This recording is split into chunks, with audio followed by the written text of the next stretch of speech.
The world is completely frozen, scarred by wars, betrayals, and deaths. But Hanfong is reborn with mysterious powers and builds a base filled with resources before the apocalypse. Now, he is determined to take revenge on those who betrayed him. But first, make sure to subscribe to the channel. It would help us a lot. And now, enjoy the video. The story begins in a world devastated by a new ice age. Global temperatures were dropping more and more, and humanity was facing extreme cold. On television, a reporter tried to console the population, saying the government would never abandon them and that everyone would survive the disaster. But in reality, if it depended on the government, everyone was doomed. At the very moment he said that, a frozen airplane fell from the sky, crushing the reporter. While all this was happening, Hanfong, the protagonist, watched the scene through his partially frozen television. Suddenly, someone called his name. He got up and, upon opening the door, came face to face with a girl named Li Huina. She seemed distressed and asked to come in quickly, since the outside environment was dangerous due to the cold. As soon as she entered, without warning, she kissed Hanfong. Surprised and embarrassed, he didn't understand what was happening. But Li Huina explained that, in this apocalypse, she had just realized who was truly worth loving. She said that it's in hard times that you see who really matters, and she added that she would do anything for him. However, right after that, she kneed him painfully between the legs, something that completely contradicted everything she had just said. Even so, Hanfong smiled, saying he was happy that she had finally understood her own feelings. But she interrupted him, asking him not to say anything else and just close his eyes. When he obeyed, he was suddenly struck by a fatal blow from a man who had appeared out of nowhere. Mortally wounded, Hanfong collapsed to the floor. Li Huina then asked why the man had done that, but he coldly replied that she already knew this would happen. The truth was that, in that frozen, lawless world, no one cared about human life anymore. Right after, the two began searching the place for supplies. Meanwhile, Hanfong felt he could no longer move. Maybe he was already dead. That was what death felt like. The last thing he saw was the image of Li Huina and the other man together, looking like a couple. He thought bitterly that, in the end, all of that had happened because of that heartless woman. But in his final thoughts, he promised himself that in his next life, he wouldn't be useless anymore. At that moment, a light appeared before him. He saw it at the end of a tunnel and thought it might be the path to heaven. The light was warm, something rare in that frozen world. When he touched it, a red glow appeared, and suddenly he woke up startled in his bed. Upon seeing the sunset through the window, he felt deep relief, as if witnessing something he thought he'd never see again. When he checked the date, he saw it was the 28th of June. The apocalypse would only begin on the 15th of July. That meant he had gone back in time. He was now a month before the disaster began. Confused, Hanfong started wondering if he had really been reborn. But he noticed something strange. Since he woke up, there was an unusual light shining from his hand. Despite emitting heat, the light didn't cause any discomfort. At first, it seemed useless. However, when he sneezed, the light changed color and turned green. Not only that, it began to grow. Still not understanding what was happening, he sat on the couch, feeling his body begin to collapse, perhaps because of that strange light. Desperate, he started shaking his hand, trying to make the light disappear. He remembered a comic where the protagonist was reborn with a powerful ability and wondered if something similar was happening to him. He picked up a knife to test some power, but nothing happened. Meanwhile, his stomach growled from hunger. When he opened the fridge, he found nothing. There was only some roasted soybeans on the table, something that certainly wouldn't satisfy his hunger. Even so, he put a few in his mouth. That's when something inexplicable happened. A plant sprouted at the very moment he chewed the soybeans. Not understanding anything, Hanfong noticed his exhaustion had disappeared, and the green light faded as well. Curious, he examined the plant and saw it was a soybean sprout. At that moment, he began to suspect this might be the power of his new ability. Impressed by what had just happened, he decided that, as soon as he had the chance, he would study that phenomenon more closely. Despite all the confusion surrounding his rebirth, the most important thing for Hanfong now was to gather supplies before the apocalypse began. He knew he had to act fast. After waking up on that new day, he clearly remembered that first, a red light appeared in his right hand. Then it turned green. The green light made his heart race and brought an intense feeling of exhaustion. When he held a handful of soybeans in his hand, he ended up turning them into a sprout. That's when he realized that this might be his new ability. While still trying to understand everything, none other than Li Huina showed up. She appeared suddenly, saying it was a coincidence to find him there, and commented that it seemed like the two of them were made for each other. In his previous life, Hanfeng had chased after Li Huina for 3 years, treating her like a goddess. He was willing to do anything to please her, even though, deep down, he knew she was only using him. However, he never imagined she would be the one responsible for his death. Even so, that was not the time to think about revenge. He needed to focus on surviving, and for that, gathering supplies was essential. Li Huina asked if he was awake, but Hanfeng pretended to be distracted, replying that she looked so beautiful she had thrown him off. She then suggested that since they had met up, they could go out together. To her surprise, Hanfong refused. He said today wouldn't be possible, which visibly shocked her. In his past life, she always manipulated him into paying for everything, but now he had no intention of being a fool again. He knew the largest supermarket in the city, called WDMA, was the best stocked in the entire eastern region. When the Ice Age began, that market had been completely emptied overnight, and no one ever discovered who had done it. With a few days left before the apocalypse, Hanfong had to prepare and secure everything he could. He made a list of what he needed to buy: thermal clothing, medicine, daily essentials, and fuel. The biggest problem was money. He had almost none, but upon checking his balance, he saw that his credit limit had increased. Taking advantage of that, he started applying for every loan he could, determined to make as many purchases as possible. Meanwhile, Li Huina was outraged at being ignored. She wondered how a poor guy without a car could simply reject her like that. But soon after, Hanfong appeared driving a new car. He parked and called out to her casually. She was surprised, asking if that car was really his. He confidently confirmed, saying he had just bought it and that his father was making a lot of money doing business in America. He also lied, saying he had only gone to the airport to see his father off. Hearing that, Li Huina changed her demeanor. She began pretending to be surprised, said she had no idea, and even cried, claiming he had been cold to her earlier. She said she thought he was pulling away as a friend. Hanfong, acting just as well, pulled her close and said he could never pull away from her because she was too important to him. That was exactly what she wanted to hear. Then, Li Huina smiled triumphantly, saying that Hanfong had always been very special to her. She took the opportunity to invite him to dinner and a movie that night. But by that time, Hanfong had already vanished from in front of her. He was in the parking lot, organizing his purchases in the trunk of his car, thinking that he still had a lot to do that day. When she approached and asked why he had bought so many things, Hanfong responded vaguely, saying they were just items he liked. To keep up appearances, he added that he had bought a gift for her as well. Li Huina smiled, satisfied, and said she'd be waiting for the gift at home. Deep down, she believed she had fooled Hanfong easily, but he was well aware of her intentions, and thought to himself that he couldn't let Li Huina find out anything about his supplies. He needed those items to survive the coming apocalypse. Revenge would come in time, and that included both Li Huina and the man who had killed him in his previous life. For now, the most important thing was to be prepared. With that in mind, Hanfong began to feel more optimistic. He knew that on the day the apocalypse began, the temperature would drop drastically, and it would start snowing non-stop. Forecast predicted temperatures would suddenly hit 20 degrees Celsius, and in the following month plummet to 70 degrees Celsius. The world would be covered in a thick layer of snow, making it impossible to leave home. That's why he needed to stockpile as much food as possible and pack everything carefully to avoid suspicion. This process had to be done at night, with extreme caution. Since electricity would stop working during the apocalypse, Hanfong also bought a generator and stored enough fuel to last an entire year. He knew the heating system would also be shut down, so he reinforced all doors and windows in the house and made modifications to keep the indoor temperature bearable.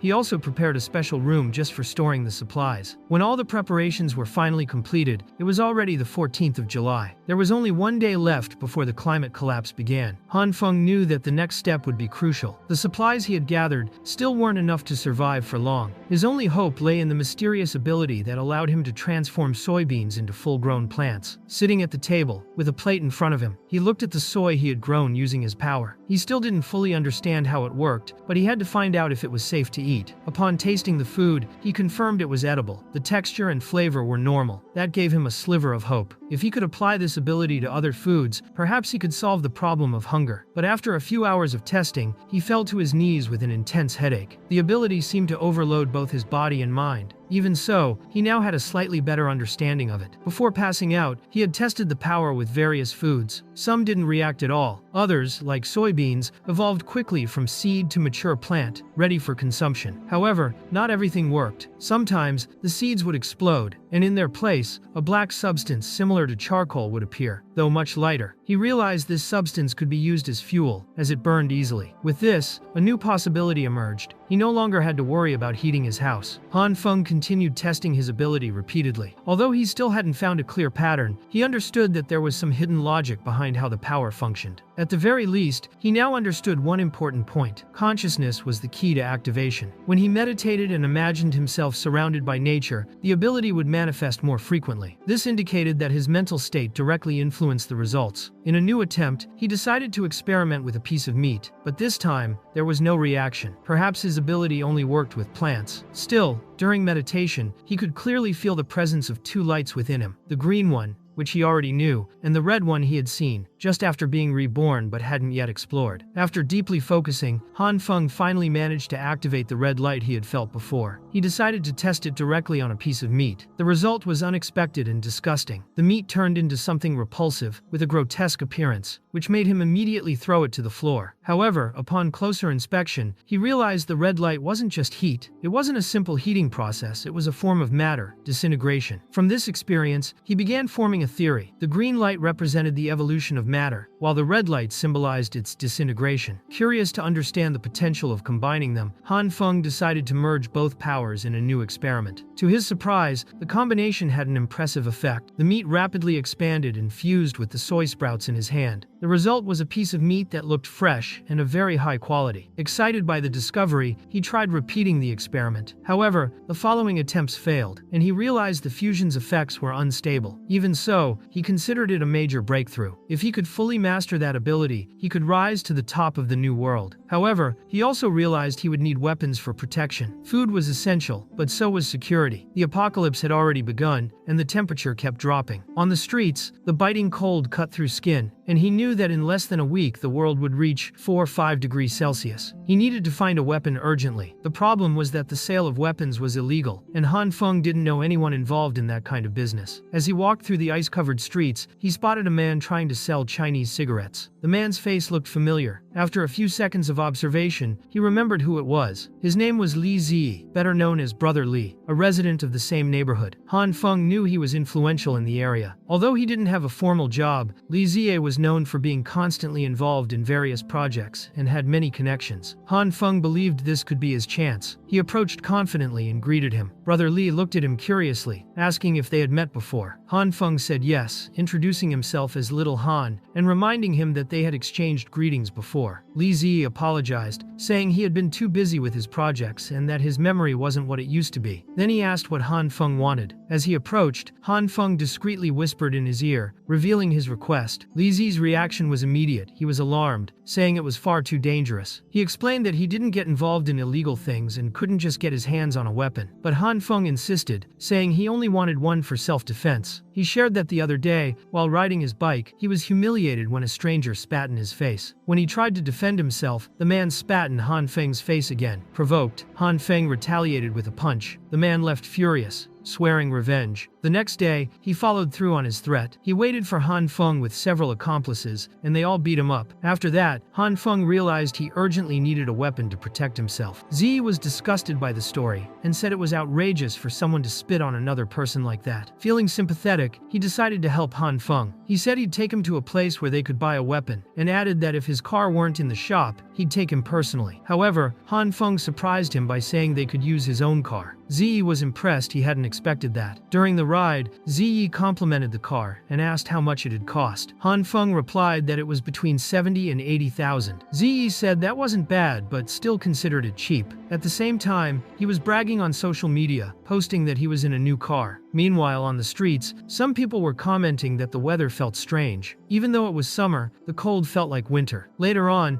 Zi began negotiating with some people and even pretended, in front of everyone, that Hanfeng's car was his. Shortly after, they met with the boss of the place. Zi introduced Hanfeng as his younger brother and said he needed to buy a gun. The boss, named Li Yu, thought it was something serious, but when he found out it was just for a gun, he simply showed a pistol and said it cost 6,000. However, Hanfeng said he needed something longer, preferably with a telescopic sight. Boss Liu was taken aback and asked if he wanted a sniper rifle. He thought it was all absurd and complained, saying they were treating the place like a shopping mall. He emphasized that he only had that pistol, it was take it or leave it. Zi then explained that there was a reason behind the request and began telling a story that dated back 5 years, involving Hanfeng's wife. At that moment, the scene shifted. Boss Liu appeared angry, saying the whole thing was disgusting. He shouted in outrage upon learning that none of the 3 children were actually Hanfeng's, calling it repulsive. Meanwhile, Hanfeng was confused, thinking that Zi was making up some ridiculous story. Even so, Boss Liu said he would arrange the sniper rifle, but it would take a few days. Hanfeng,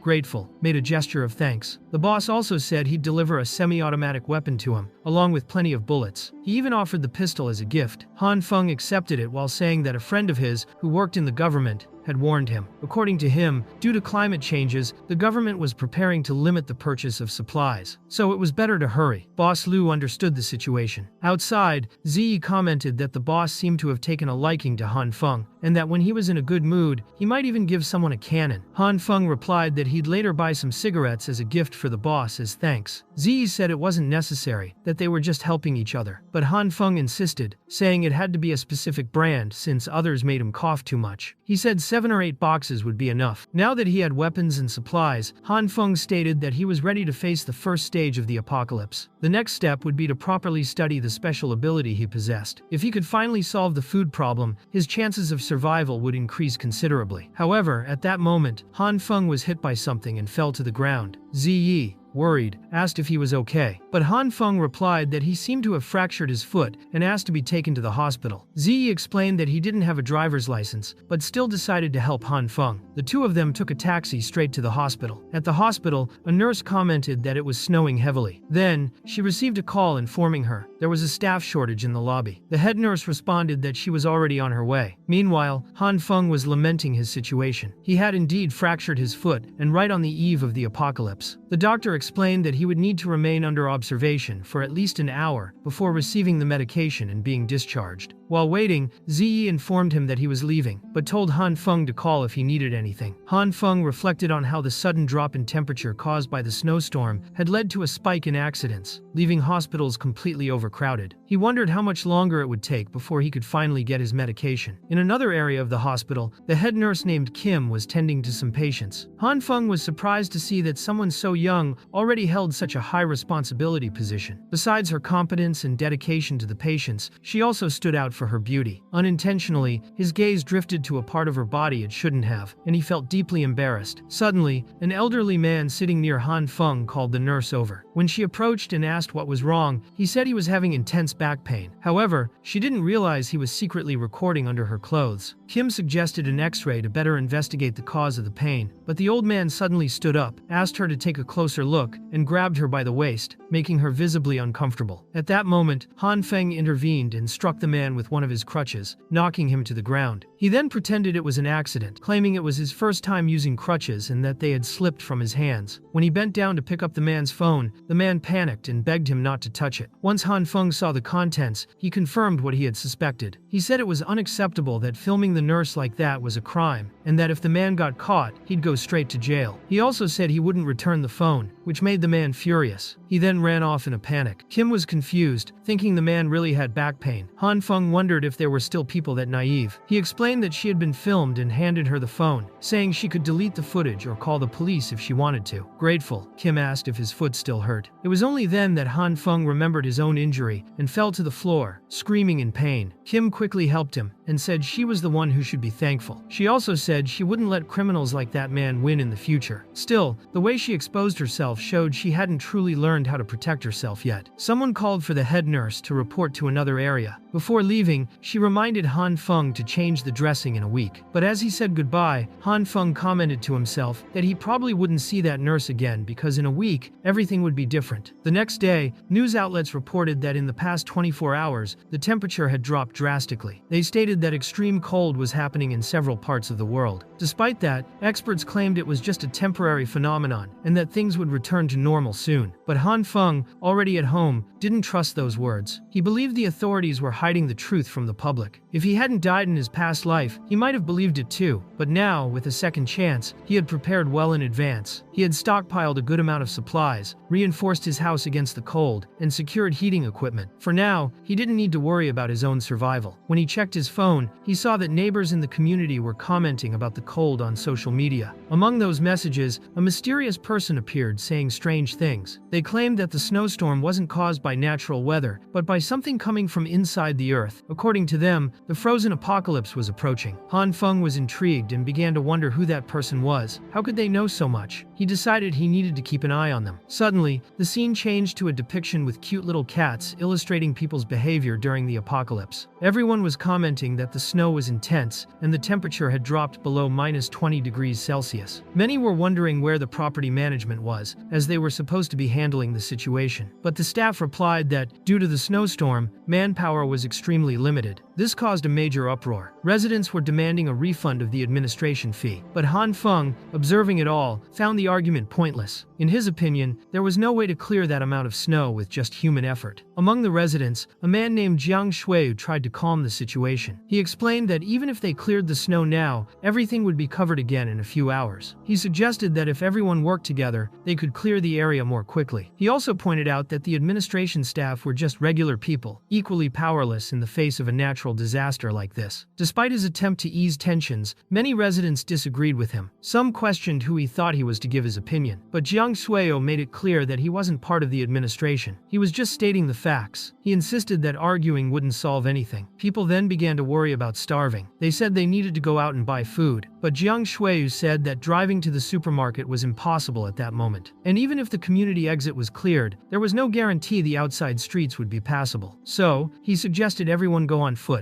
He offered to help clear the path along with other residents. At that moment, Hanfong realized he recognized that voice. He remembered that in his past life, that man had always been very active and helpful in the community. Other residents also began mobilizing. One of them said that anyone who wanted to leave would have to help remove the snow, and those who didn't want to should at least not get in the way. Another added that he would help too, as he had an important meeting for a $1 million project. Little by little, more people volunteered to help, including Hanfong, who also recognized Jiang Shui. Gradually, unity began to take shape in the face of the imminent crisis. Among the residents, a woman commented that even though she had been sick with a cold over the past few days, if they were going to be led by Jiang Shui and Wu, then she would also come down to help. When Hanfeng heard that, he felt like he recognized that voice. Soon after, several men, visibly smitten, started protesting. They said Huina didn't need to make that effort and asked her to stay home and rest a bit. She clearly seemed to be admired by everyone there. Meanwhile, Hanfeng thought to himself that Li Huina was truly an excellent actress. At that exact moment, he received some messages from her. She reminded him that he had promised to contact her but had disappeared. Still, she said she was waiting for him. She even sent a photo along with the message, saying she missed him. However, Hanfeng noticed that she was wearing very little in the photo and concluded that she was trying to seduce him even in that cold. He thought that she really would do anything to win people over and provoke reactions. On the other hand, Li Huina, in her own home, was furious. She kicked her phone while shouting that idiot Hanfeng would pay for ignoring her like that. That day marked the third since the snowstorm began. The outside temperature had dropped to -2 degrees Celsius. In the early stages of the apocalypse, there was still internet access, and heating systems were working normally, so people's routines continued somewhat normally. Hanfeng spent time watching videos on his phone. Interestingly, he was watching several videos of women dancing, but despite that, he felt bored. He began to think that maybe the hardest part of this apocalypse was dealing with loneliness. He knew that his bone injury would take months to fully heal. With little else to do, he decided to keep watching videos. When he entered the science section, he came across a curious case. A man had jumped from the 15th floor, and after being rescued, the doctor stitched his wounds. The amazing part was that his necrotic organs and bones began to regenerate after the procedure. This caught Hanfeng's attention, and he began wondering whether it could really be true or not. Driven by curiosity, he had a sudden idea. He decided to activate his power to try to heal his injured leg. However, the green light that appeared didn't seem to work any immediate miracles. Exhausted, he ended up falling asleep on the couch. During his sleep, he had one of the strangest dreams he had ever experienced. He was dressed like a Native American, riding goats toward paradise. Suddenly, he fell off the goat and hurt his foot. Another goat appeared and started licking the injury. He tried to push it away, but the goat wrapped its tongue around his foot and began shaking it from side to side. He woke up startled, confused by that bizarre dream. Looking at his own foot, he noticed it was glowing with a green light and was completely healed. He began to wonder if his power had acted on its own while he was asleep. To test it, he made a small cut on his finger with a knife. Then, he activated his power again. Observing what happened, he realized he was beginning to understand how that ability worked. Meanwhile, outside, Jiang Shui was thanking all the residents for their collective effort. An elderly man named Liu Guangyao modestly commented that he hadn't really done that much. All of that had only been possible thanks to the two brothers from the Jin family. One was named Jin Taiwan, and the other Jin Taiwu. While helping clear the area, a girl named Kim Jian ended up slipping and falling. The two brothers helped her up and then began planning to clear the main road. At the same time, Shuya mentioned that the snow was getting heavier and they needed to hurry, as they still had shopping to do later. That's when Mr. Liu mentioned something curious he had heard. According to him, a community resident had been moving a lot of items in recent days, driving a small truck and unloading various goods into his house. Upon hearing that, Shuyu commented that it might just be someone moving, but Mr. Liu insisted, saying he had seen gas tanks and even a fireplace, which looked like preparations for a harsh winter. At that moment, Jin Taiwu reported that the main entrance was already cleared. However, a man named Wu Kuanyu appeared behind them, saying it was interesting to hear that conversation. Before he could continue, he was hit in the neck by a small ball. The one responsible was Liu Yan, who told Wu Kuanyu to stop slacking off and help her. That sparked a small argument between them, as he complained that she only watched while he did everything alone. To avoid further conflict, Shuyu asked them to stop fighting, reminding everyone that the entrance was ready. Soon after, Guangyao asked Shuyu what he thought about that natural disaster. Shuyu, who had been very serious until then, changed his expression. He said he wasn't sure either, but thought it was just a temporary snowstorm that would soon pass. Even so, he mentioned that if the blizzard continued, at least there was someone in the community with plenty of supplies. Guangyao agreed and praised Shueyu's intelligence. Then, Shueya organized everyone, asking them to form a line without pushing, and recommended that everyone try to return within 3 hours, as the snow was getting heavier. While all of this was happening, Hanfong was sleeping until he heard knocks at the door. When he opened it, he saw it was Ziyi, who had come to deliver his packages. Hanfong thanked him, and Ziyi took the chance to mention something strange. The supermarket in the Eastern District had been completely emptied overnight. Without giving many details, he said he was busy and left. Hanfong started wondering how they had managed to empty an entire market overnight without making any noise. This reminded him of certain novels he had read, where characters had powers capable of sucking everything into a personal space. He began to question whether someone might have such a spatial ability. Even so, he knew he needed to focus on his own power, which was still a mystery to him. So far, he had noticed that his ability reacted to various food ingredients, but the success rate was extremely low. When testing with soybeans, only 1 in 10 attempts worked. With meat, the results were even worse. Still, he kept experimenting and realized the failure rate was very high. So, he decided he needed to find a new method that same night. Around 10:45 p.m., Hanfeng began to understand something important. Each type of food required a specific energy value. If the energy was wrong, the experiment would fail. Interestingly, he found the pattern familiar, similar to a popular dance game where you had to follow commands up, down, left, right, with precision each second. Thinking about this, he concluded that if he could infuse the correct energy at each second, he might achieve the desired result. He also realized there was a critical point in the process, and, upon understanding it, he finally achieved a perfect result. After that, he decided to try the same method with meat. However, unlike vegetables, when the meat experiment failed, it turned into an extremely disgusting black liquid. Even so, he believed the principle was the same. He just needed to figure out the correct energy value for meat, which seemed to require more time than vegetables. After countless failed attempts, he realized the difficulty had increased significantly. It took thousands of tests, but in the end, nearly fainting from exhaustion, Hanfeng succeeded. And as he collapsed to the ground, drained, he realized he had finally mastered that new method. Elsewhere in the city, breaking news reported that the snowfall was worsening rapidly. The government had started distributing supplies to the affected areas and urged people not to leave their homes unless absolutely necessary. They also warned of the risks, as the power supply was becoming entirely compromised. Seeing that, Hanfeng thought that everything was happening again, exactly as it had in his past life. He picked up his phone and noticed that the community group chat was becoming lively. Some residents believed the news, while others didn't take it very seriously. Guangyao then questioned whether people truly believed that kind of report, since he hadn't seen any emergency supply trucks so far. On the contrary, he had heard from a friend that several armored vehicles and war tanks were heading toward the city. That could only mean one thing: there was a real possibility that a war was about to begin. That comment left the entire community in shock. Hanfeng then said he remembered hearing something similar in his past life. Shuei agreed, stating that the situation was exactly as Hanfeng had described. According to him, it was urgent that everyone take measures to ensure their own survival. Some community members were already running out of food, and there was no forecast for when government supplies would arrive. So, organizing help for those in need was essential. Shuei suggested that those who still had food or supplies begin donating to those in critical condition. As an example, he offered to donate half of his own food, and said anyone could come to his home to take what they needed. Wu Kuanyu supported the idea and said that, in this cold, no one should go hungry. He also took the opportunity to ask whether Li Huina intended to donate anything. She reacted with irony, asking if he was going crazy for asking something like that with so many people around. Wu Kuanyu replied that he was just asking directly, without beating around the bush. Li Huina then accused him of saying that only because she had rejected him in the past. Publicly, she just said she was sorry but didn't have enough food to share. Once again, the men in the community rushed to defend her, as they always did. Despite that, many people began to mobilize to help, donating what they could, clothes, food, or other essential items. Shua thanked everyone who contributed and emphasized that, at that moment,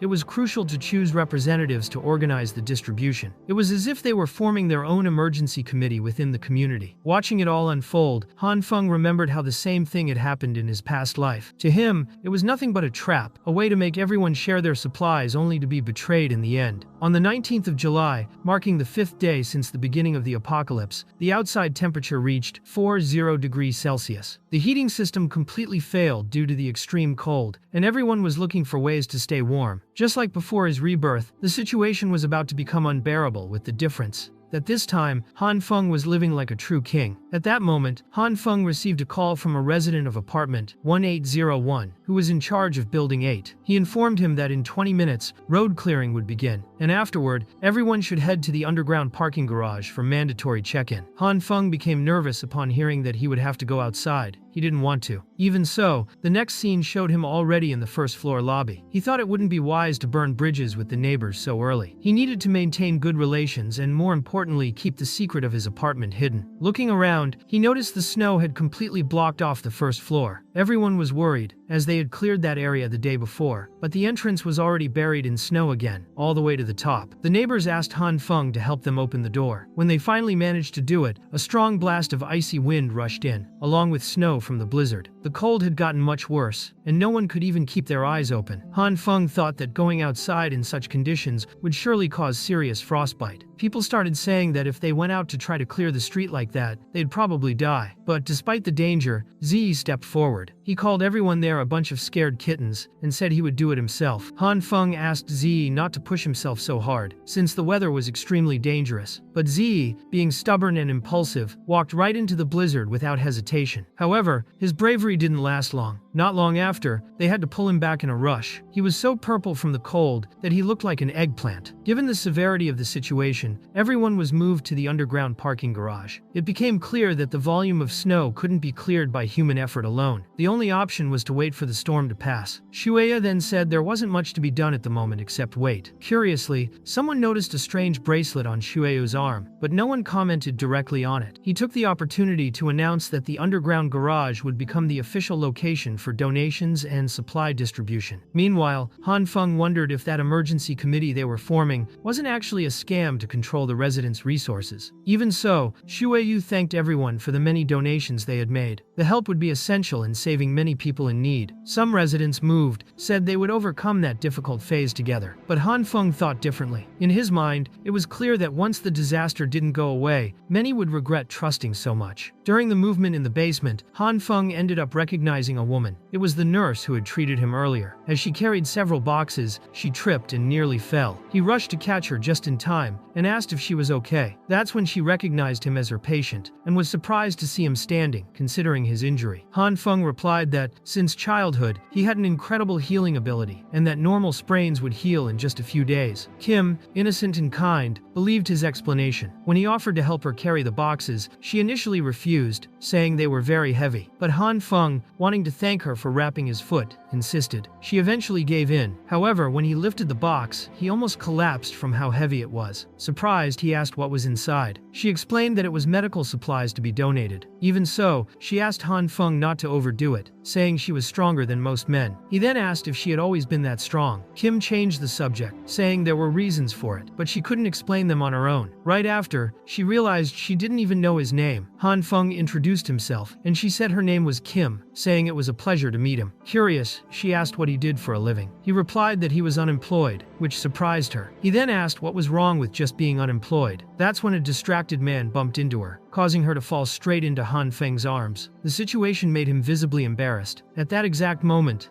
Li Huina appeared. Seeing the scene, she got straight to the point, asking why he didn't tell her he had left, and grabbing his arm, demanding to know who the friend he was with was. Kim, feeling uncomfortable, quickly grabbed her boxes and walked away, thanking Hanfong for the help before leaving. He then asked Li Huina what she was doing there. She explained that she had come down to get supplies and ran into him by chance. She took the opportunity to say she was worried, since he hadn't contacted her in days. Trying to play it off, Hanfong said he was just about to message her. Suspicious, Li Huina said it was obvious he was lying, since she had just seen him smiling and chatting with another girl. Still, she changed the subject and asked if he had any spare food, since she was running low at home. Awkwardly, Hanfong replied that he didn't have much, but he could share a bit. He took the opportunity to ask why she hadn't responded to his messages, as he had asked a few days ago if she wanted to spend some time with him. Embarrassed, she said she hadn't really understood what he meant. Finally, she added that if he wanted to talk, he could find her online anytime. Hearing that, Hanfong, slightly frustrated, said that since she wasn't going to agree anyway, he'd just leave. Quickly, Huina pulled Hanfeng aside and said he had changed a lot lately. She said she took relationships seriously and didn't want people thinking she was with him just because of his money. If it were in the past, back when Hanfeng died the first time, he would have believed her without question. But now, all he wanted was to rip off the mask she wore. Still, he held himself back because he knew there was something more important to figure out: who the man was that had killed him in his previous life. That's when he realized he didn't need to go looking for that man. All he had to do was repeat exactly what he had done in his past life, and the man would eventually appear. Right after that, Hanfeng changed his tone with Huina, pretending to be lighthearted. He said he was just joking and that he'd be waiting for her answer. He promised to bring her some food the next day. Huina responded, saying Hanfeng was the best, and that if he ever needed anything, he could reach her online. But when she said goodbye, she gave a sinister smile, completely unaware of the plans Hanfeng was scheming. Later, somewhere else, Hanfeng was eating a huge plate of food and praised the meal, saying the place was excellent. In recent days, he had been conducting experiments with his ability, which led him to two important conclusions. First, the meat he created didn't grow indefinitely. Second, it could be recycled endlessly, just like the soybeans. Before, whenever he grew bean sprouts, he would split the soybeans half to produce new sprouts, and the other half for consumption. Now, he tried applying the same method to meat. He took half a piece of meat, added some soybeans, and managed to regenerate a full portion. He repeated the process several times until he confirmed it worked consistently. That meant he no longer had to worry about food. Meanwhile, a television news report announced it was the 2nd of August, marking 19 days since the beginning of the snowstorm. The reporter was in the Maldives, 78 kilometers from the equator, reporting that the average temperature had dropped to an astonishing 4.2 degrees Celsius. The entire island was practically swallowed by snow, the sea had completely frozen, and the ice was 55 centimeters thick. The disaster was spreading to countries near the equator, but Hanfeng knew the actual situation was far worse than the media claimed. Suddenly, he heard an explosion. Looking out the window, he realized it was the 7th explosion in recent days. He wondered what was really going on out there. When he looked up, he saw several military helicopters flying over the area. The situation outside was causing panic among the residents of the condo. Many were exchanging food supplies, but some apartment owners were extorting those in need, and fights were breaking out. Despite that, one organized group had announced that any struggling property owners would be invited to receive supplies for free. Then, Hanfeng decided to go out and investigate what was happening. The cold was intense, but he endured it just long enough to gather some information. In his past life, he remembered a major conflict in that community. But as he observed the current situation, he realized that the group was indeed distributing supplies, and so far, there were no signs of fraud. At that moment, Hanfeng was still trying to fully understand what was happening. It appeared that they were handing out supplies, but chaos was inevitable. One angry man began shouting, saying he had donated several boxes to the committee, but in return, he was receiving only a minimal amount of food. Xueu tried to calm the situation, explaining that the supplies were being distributed equally among everyone. Even so, the man demanded that his donations be returned immediately. Xueu said that wasn't possible, as the resources had already been allocated to the collective, and asked him to consider the situation as a whole. He promised that, once the disaster was over, he would repay him double. But the man replied that he had no idea how long the storm would last. He just wanted back what was his. Some people in the group began defending Xueu, telling the man to accept the food he was getting and just leave. To Hanfeng, it was clear that there was no way that man would get his supplies back in such a chaotic situation. Soon after, Zyi appeared and greeted Hanfeng with a tired expression. Hanfeng was surprised to see him there, as it had been a long time since they last met. ZYI said he was fine, just weakened. He shared that, in recent days, he had survived on water alone and had donated nearly all his supplies to the committee, believing he was helping the neighbors. However, he received very little food in return and now had nothing left. And with the storm still ongoing, there was no sign of improvement. Hanfeng leaned closer and whispered, asking if ZIYI could do him a favor. The young man agreed right away, but joked that he'd only do it in exchange for 4 packs of noodles. Hanfeng replied that he shouldn't underestimate that offer. He was also running low on food. At that moment, ZIYI began crying, touched, saying he knew that was just an excuse for Hanfeng to give him food for free. He promised he'd never forget that kindness. So Hanfeng told him to come by his house later to get the supplies. ZYI thanked him and said he would stop by. To Hanfeng, that help ended his need to leave the house to gather information. As bad as he felt for ZIYI's situation, he knew nothing was more important now than staying safe indoors. However, he barely had time to relax. Suddenly, Chuina appeared, furious, and slapped him across the face. She said she was deeply disappointed in him and demanded to know why he hadn't replied to her messages. Hanfeng could hardly believe he had been slapped again, especially when he hadn't even had a chance to explain himself. But Huina insisted, asking if he was deaf. Trying to stay calm, Hanfeng apologized and said he had been robbed. He explained that he had left the supplies at his door for a moment while he went to get his keys, and when he came back, everything was gone. Huina then asked if he still had any food left. He said he was eating only once a day, and that his reserves wouldn't last much longer. But to his surprise, she thought that was great. She said that if he started eating only once every 2 days, he could share half with her. That way, they could face the disaster together. Hanfeng was stunned. In her eyes, he was just a tool, someone useful in a moment of need. Still, as promised, he said he would share his food with her and would message her later, after organizing his things. Huina said goodbye, saying she'd wait for that message. Changing scenes, Huina once again wondered what Hanfeng was doing. She couldn't accept that he kept ignoring her messages and felt she couldn't be abandoned by him again. The building's elevator was down, so Huina had to take the stairs. She complained to herself, saying that if it weren't for the supplies, she would never have made that effort. She was exhausted, weak, hungry, and struggling to keep pace. She was close to reaching Hanfeng's floor, but everything was dark because the lights were broken. Along the way, a bag of trash fell on her head, making her mood even worse. Even so, she kept going until she finally reached Hanfeng's door. He said he had fallen asleep and didn't see her messages. He explained that, because it was dark, he bumped into the handrail and knocked everything over. Huina, annoyed, called Hanfeng a pig, but inside, he thought he had set all that up especially for her. Then he handed her a bag and said those were the last supplies he had left. When Huina opened the bag, she saw everything was moldy. Hanfeng apologized, saying that was all he had. She asked if they could even eat that, and he said if she didn't want it, she could return it. But she quickly pulled the bag back, saying she never said she didn't want it. At that moment, he started to wonder if this was really the goddess he had once been so enchanted by. Huina remarked that the outside part looked bad, but the inside still seemed okay. She grabbed a knife and began scraping off the mold, determined to make use of the food. Without hesitation, she also took the flour right out of Hanfeng's hand. As he watched her walk away, he thought that garbage was enough to cause serious diarrhea for days. And with the freezing weather, she wouldn't even be able to take a proper shower. While walking through the hallways, Hanfeng noticed someone was following him. He hid and surprised the person from behind, threatening them by saying they were dead. But as he got closer, he saw it was a girl. Surprised, he asked why she was following him. He warned that if she didn't say anything, he'd strip her right there despite the cold. Since she remained silent, he said he'd let it go this time but told her to stop playing that kind of game. The girl, however, pulled on Hanfeng's coat. He asked her to stop staring at him like that, but she persisted and pointed in a direction. He asked if she wanted him to follow her. When they arrived at her room, Hanfeng was surprised. She had stored a large quantity of supplies, all neatly organized. That could only mean she had known about the snow disaster in advance. The girl confirmed. She said she had done calculations and the results indicated an ice age. She also said she had posted about it in the message group. Hanfeng realized she was the mysterious person he had suspected. He asked why she brought him there, and she pointed to her television. On the screen were images from various cameras around the building. She had seen everything he had done and was scared. He asked if she had been monitoring him from the beginning. As she took off her clothes, the girl confirmed that she had. Embarrassed, Hanfong asked why she was undressing, and she replied that the room was just too warm. Later, Hanfong reflected on what had happened. She had started to suspect him because of his hoarding behavior and began watching him. She wanted to know if there was a chance for cooperation between them. Suddenly, the girl climbed on top of him, saying she wanted to learn how to use the generator. He taught her how to operate it and asked if there was anything else. She pointed to another item. Hanfong spent most of the day helping with tasks around her place. When they finally stopped, they sat down to eat. He felt like he was working as a full-time babysitter. The girl had almost no practical life skills and absolutely no common sense. She was so tired she ended up falling asleep in the middle of the meal. To him, it felt like taking care of a child. The next day, when it was time to leave, she gifted him several boxes. He said it was too much and asked if she wanted something in return. She replied that all she wanted was for him to teach her how to use the equipment again. After a few days living with her, Hanfong concluded that the girl was completely useless in daily life, and on top of that, totally clueless. Even though she was determined to learn, the girl simply couldn't make any progress. Hanfong looked at the food she had prepared and, trying to stay positive, mentally noted that at least it had improved a little. Then he realized he still didn't know her name, so he asked. Without hesitation, the girl replied that her name was Master of the Evil Eye. Hanfong, not wanting to argue, simply ignored the absurd answer. Meanwhile, in the building, the atmosphere was growing more and more tense. Many people had started fighting over the few remaining supplies. Amid the chaos, Xuau activated the building's central speaker and said he had endured enough. He wanted to know if they really thought it was right to be fighting over food at that moment. The crowd reacted poorly, asking if he really had the nerve to say that, considering he was the one who had suggested donating the supplies. Even so, Xuau tried to remain calm. He asked for patience, saying the donated food wasn't much, but no one deserved to starve. He reminded them that, in the beginning, a loaf of bread that originally cost just a few won was being sold for dozens or even hundreds by people who already had plenty. A simple piece of bread was cut into 10 parts and auctioned off. And even then, those people managed to make a fortune during the disaster. To him, it was absurd. He said that, in the end, they would all starve to death if things continued that way. Xuau stated that the only solution was to unite. He encouraged everyone to go upstairs and take back the supplies that were rightfully theirs. The crowd began to agree. They realized they were suffering while others profited from the tragedy. According to Xuau,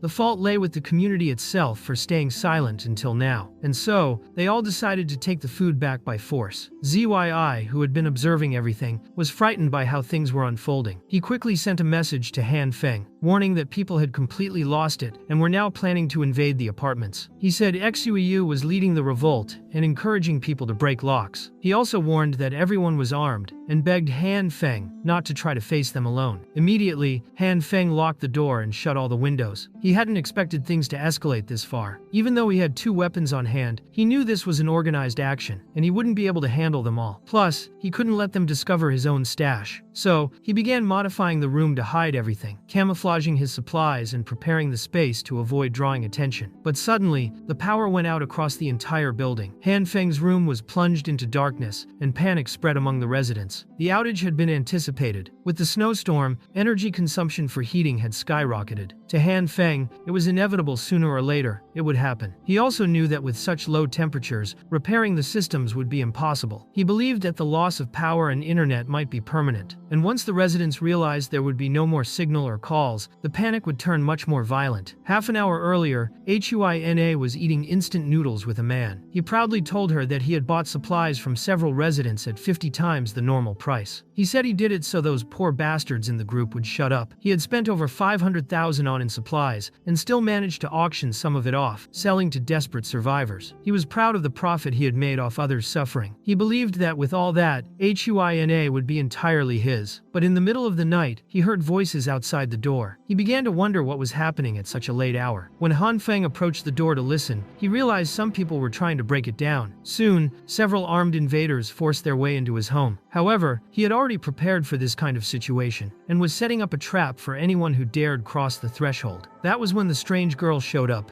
asking for help. As Hanfong was about to open the door, he was struck by memories of his past life and hesitated. He recalled betrayals and danger, so he told the girl that with so many people stealing supplies, he couldn't let her in. Upon hearing this, she simply sat silently in front of the door without insisting. Concerned, Hanfong asked her to run away quickly, as others were approaching and could hurt her. She could already hear heavy footsteps drawing near, but just as the men reached her, the girl had vanished. That was because Hanfong, acting on impulse, opened the door at the last second and pulled her inside to keep her from being harmed. Moments later, the men began pounding aggressively on Hanfeng's door, trying to force their way in. He told the girl to stay calm, the door was well reinforced. The invaders commented on the door's strength and decided to try breaking into the apartment next door instead. Hanfeng, relieved, thought to himself that it was a good thing he had reinforced his door in time. Once the immediate danger had passed, he let the girl go, a bit embarrassed, and asked if she was okay. She timidly thanked him for his help. Then, Hanfeng mentioned that once he finished installing the system he was planning, anyone who touched his door would be electrocuted. He added that even if he explained how it worked, she probably wouldn't understand. However, the girl showed unexpected technical knowledge. She said that, for the system to work, it just needed electrical current and a voltage difference. Hanfeng was surprised and asked how she knew that. She explained that it was simple. After a power outage, all you had to do was wrap an exposed wire around the doorknob, connect a ground wire to the breaker box, and then activate the system with a button. Hanfeng followed her instructions and, to his surprise, it worked perfectly. Intrigued, he asked how she knew how to do that. The girl replied that her evil eye allowed her to see the truth behind things. Once again, Hanfeng chose to ignore the strange comment. He said that if she needed help, she should call him, as he was busy. But the girl declared that from that moment on, she would live with him. Hanfeng, surprised by the statement, asked if she was joking, and startled, ended up tripping and falling to the ground. As he fell, his hand turned purple after touching something soft and strange. He wondered what kind of purple light that was. Looking around, he saw his toolbox in a bizarre state. Even the hammer looked melted. That scared him, as it was clear someone had been in his house watching his actions and abilities. The girl then revealed that he too was a messenger, chosen by the master of the evil eye. Trying to remain calm, Hanfeng pretended he knew all about that and claimed to be a hidden subordinate. He added that strange phenomena were common around him because of it. In his mind, he thought her logic was so crazy that he might be able to fool her easily. However, the girl said that since they were both messengers, they should support one another. Therefore, the room should be shared between the two of them. Before Hanfeng could protest or say anything, she had already invaded the room and settled in like it was perfectly normal. Despite everything that had happened, Hanfeng was still curious about the strange purple light that had appeared in his hand. He realized that he might not have just two lights, but more ones that hadn't awakened yet. He began reflecting on the exact moment the purple light had appeared, when he had tripped over a wire and tried to recreate that sensation. As he focused, the purple light emerged again in his hand. Intrigued, Hanfeng began testing the light on objects around him. When he touched a machete with the purple energy, the blade began to soften, as if it had lost all its structure. He tried applying the same effect to other items, and they all became just as soft, as if the resistance of each material was gradually being undone. He noticed that the longer he used the purple light, the weaker and more pliable the objects became. Still, he thought the effect was of little use, until an idea struck him. What if he combined the purple light with the green one? When he combined the two energies, he discovered something surprising. The knife that had been soft returned to a solid and rigid state. That led him to conclude that the fusion of the lights could alter the density and hardness of materials, allowing him to control their structure precisely. The resulting resistance, however, seemed above normal, which sparked even more ideas about how he could use it. Meanwhile, in another part of the building, a group of men argued among themselves. One of them suggested they return the supplies they had stolen, but another refused, claiming he didn't even have enough for himself, so they would keep everything secret. But then something strange began to happen. The wall near them started to twist unnaturally, as if it were alive. A grotesque face emerged from the middle of the wall, and the sight was so terrifying that the men dropped everything and fled in panic. On the other side, Hanfeng observed the results of his experiment and told himself that, although it was a lot of work, creating an entire wall using that power was worth it. He wanted to test how resistant it had become. So he struck the wall with a hammer, but the impact caused absolutely no damage. That confirmed the result had far exceeded his expectations, leaving him impressed by his own progress. Meanwhile, one of the men involved in the theft was justifying his actions, claiming that the residents were starving and that he had only gathered those supplies to help his own family. At that moment, Tywin suddenly appeared, restraining the man and demanding to know where he had hidden the rest of the food. Since he had seen with his own eyes the man taking 3 bags but handing over only 1, the accused tried to deny it, swearing he had given everything. Before Tywin could lose his temper and hit him, Shuayu stepped in and grabbed his arm, saying that before making any decision, he wanted to talk to the man. Tywin backed off, saying the man had gotten lucky for now. Shuai then extended his hand and calmly asked if the man was okay. Later, the man was seen retrieving the food he had hidden. With tears in his eyes, he explained that he had a family of 5 and felt he had to save something. Moved by the story, Shuayu gave the man his own share of food. He said he understood that rules rules existed, but that he was also touched by human situations. The gesture made the man break down in tears, promising that if they ever needed him, they just had to ask. After that, Shuyu asked all the other residents to return home and calmly collect their supplies. Still curious, Taiwan asked how he had convinced the man to give back what he had hidden. Shuya explained that he simply tried to understand the reason behind the man's actions. He said that throughout the history of Country M, many riots and conflicts had arisen due to social inequality, but such acts were classified as collective behavior, and as long as no one was caught red-handed, participants were rarely punished. He had merely explained to the man that by breaking the rules, he was setting himself against the community, would be seen only as a thief, and might end up being punished by the very people he stole from. Guang Yao, who was watching everything, remarked that behind many unruly groups, there was usually a leader responsible for organizing the chaos. And in the midst of chaos, sometimes heroes emerge. In his opinion, that boy, Shuyu, was certainly not someone ordinary. While reinforcing the entire structure of his house with the materials he still had, Hanfong heard a noise outside. At first, he thought it might just be a neighbor trying to steal supplies, but when he peeked through a crack in the door, he saw it was Huina. She was standing there, saying she couldn't betray his feelings and that hardship revealed true love. Those words sent a chill down Hanfeng's spine. They were exactly the same words she had said the day she killed him in his past life. That couldn't be a coincidence. If Huina was there, then the other man, the one who had helped kill him, must also be nearby. Hanfeng ran to grab his weapon, feeling that this was the moment he had waited for so long. But when he tried to activate any equipment, he realized the power was out. That put him at a disadvantage. If he couldn't neutralize them in a single blow, he risked being counterattacked. He also considered using his electric trap, but for it to work, both targets would need to grab the handle at the same time, which was impossible to coordinate. Moreover, he wasn't even sure if the trap would work as expected. Because of that, he decided he needed to assess the situation carefully. The real threat wasn't Huina, but the man who was surely lurking in the shadows. He had to pinpoint the exact location of that man before opening the door. Then he remembered that, in his past life, the man used to hide in a blind spot just behind the door. It was possible he was there again. With that assumption, Hanfeng activated his purple light ability, believing it might give him an advantage. Outside, the hidden man asked Huina if all that effort was really worth it because of Hanfeng. She replied that he still had supplies, reminding him that Hanfeng had bought a truck full of goods on the day of the disaster. With that amount, they would have enough food for several days. While they were talking, the man was suddenly struck by an attack from Hanfeng, who used the purple ability to strike through the wall. Huina,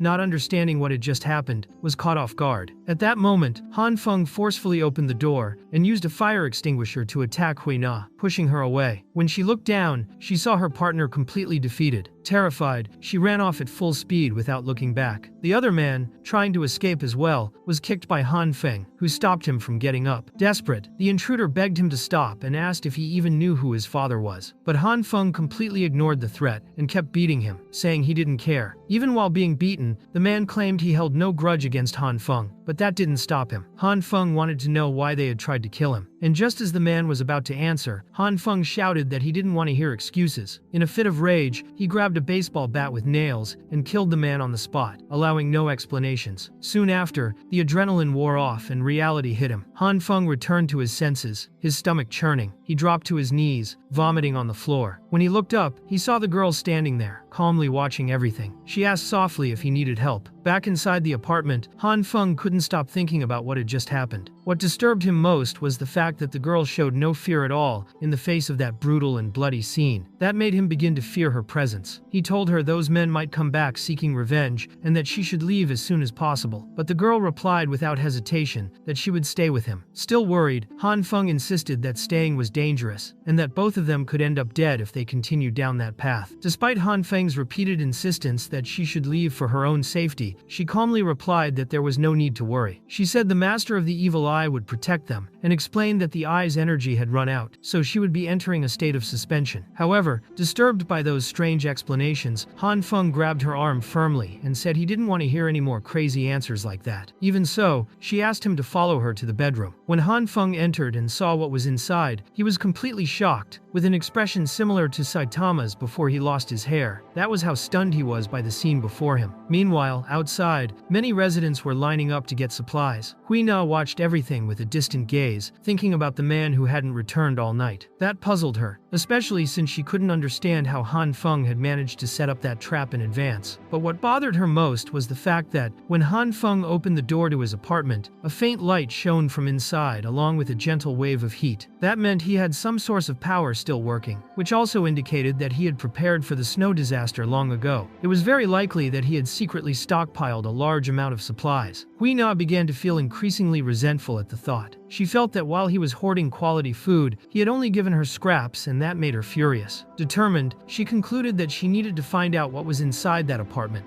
no matter what. While walking, she ended up bumping into a man in the lobby. He recognized her and mentioned that a fire had been lit in Building 5. Huina tried to step away politely, saying she just wanted to return home, but the man grabbed her arm and insisted she come to his place, saying he had plenty of food and that he had always liked women like her. Uncomfortable, Huina pulled away and replied that she didn't like trash. The man, irritated, accused her of pretending and said she was secretly trying to claim supplies. He added that everyone had already noticed what she was doing. Some people nearby overheard the accusation and began murmuring among themselves, saying she was behind the whole scheme. Trying to defend herself, Huina slapped the man in the face and demanded he let go of her. However, just as he raised his arm to retaliate, he was suddenly struck by a powerful slap that threw him to the ground. Everyone stood stunned, unable to understand how the man had been thrown like that. The one responsible for the blow was Jing, who had appeared suddenly and protectively. She approached and asked Huina if she was okay, if she was hurt. Still shaken, Huina replied that she was fine. Jing then handed her a card, saying that if she ever felt unsafe, she could come to her. But the man who had been hit, furious, got up and tried to go after Kim, saying she had no right to do that to him. The moment he raised his arm to strike her, Zi intervened, grabbing the aggressor and slamming him to the ground with force. He firmly stated that he hated men who hit women. Even so, other men watching the scene started turning against Huina, saying she had been seen trying to fraudulently claim supplies. They also alleged that she was involved with that rich man, who had earlier been accused of manipulating food and supply prices. Shueyu stepped in and grabbed the man who had started the commotion, firmly asking who he thought he was to act like that. He said everyone's duty there was to make sure no one went hungry. Hearing this, the man lowered his head and apologized. Maintaining his composure, Shueyu said that next time, he should just walk away and avoid causing trouble. Then, he apologized to those around, especially Huina, for the fear she had experienced in that situation. He then turned to Zi and asked if he would consider joining the group to help with supply distribution. Zi, however, firmly declined. He said he wasn't interested in joining a group that, in his view, stole from others. He'd rather starve than support that kind of behavior. Another person also spoke up, saying they couldn't agree with that method either, but if there were any injured patients, they could help with medical care. While everyone was talking, Huina approached Shui and asked if she could join him. She confessed she had secretly admired him for a long time and thought now was a good chance for them to be together. But Shueyu was blunt in saying she was mistaken. He explained that to be part of the group, one had to be useful, one could fight, another could heal. Then he asked what exactly she could do. He said, in his opinion, Huina wasn't valuable enough to be recruited. Feeling cornered, she revealed that she knew where hidden supplies were. This revelation caught Shueyu off guard, as he hadn't expected such an answer from her. Meanwhile, back at Hanfeng's apartment, the mysterious girl was pulling various objects out of a dimensional space. Hanfeng was already growing impatient, especially when she pulled out a completely random mannequin. That wasn't what he had asked for, and the situation was getting out of control. In short, the girl had the ability to store any kind of item within a personal subspace. From the center of her chest, she could open a black hole that absorbed everything in its path. Hanfeng, increasingly nervous, said that if she didn't find the right item soon, his house would be buried under all that mess. He remarked that storing things was easy, the problem was finding them later. To make matters worse, the girl's accuracy when looking for items was extremely low. Curious, Hanfeng asked why it was so hard to find anything inside that black hole. The question sounded strange out of context, but he kept insisting. The girl replied that she hadn't fully explored the internal space yet, as it was far too vast. Then Hanfeng, driven by curiosity, asked if he could stick his head inside the black hole to see what it looked like inside. She simply agreed, saying he could try. Without thinking much, Hanfeng put his head into the dimensional space and was completely shocked by what he saw. The interior was enormous, much larger than he could have imagined. It was so vast that finding anything in there seemed impossible. Now he understood how she had managed to empty out the market overnight using that ability. However, trying to locate a single object in that chaos was like looking for a needle in a haystack. In a short time, Hanfong started running out of air and quickly pulled his head back out in a panic. As soon as he was out, he yelled at her, asking why she hadn't warned him there was no oxygen inside. His face was tense, as if his skin were about to explode at any moment. But just then, the girl said she had finally found what he was looking for. Still gasping for air, Hanfong was in disbelief, wondering if that item even truly existed. But before he could react, another pile of objects fell on top of him, leaving him even more confused. He looked around, dazed, and could only say, "What the hell was that?"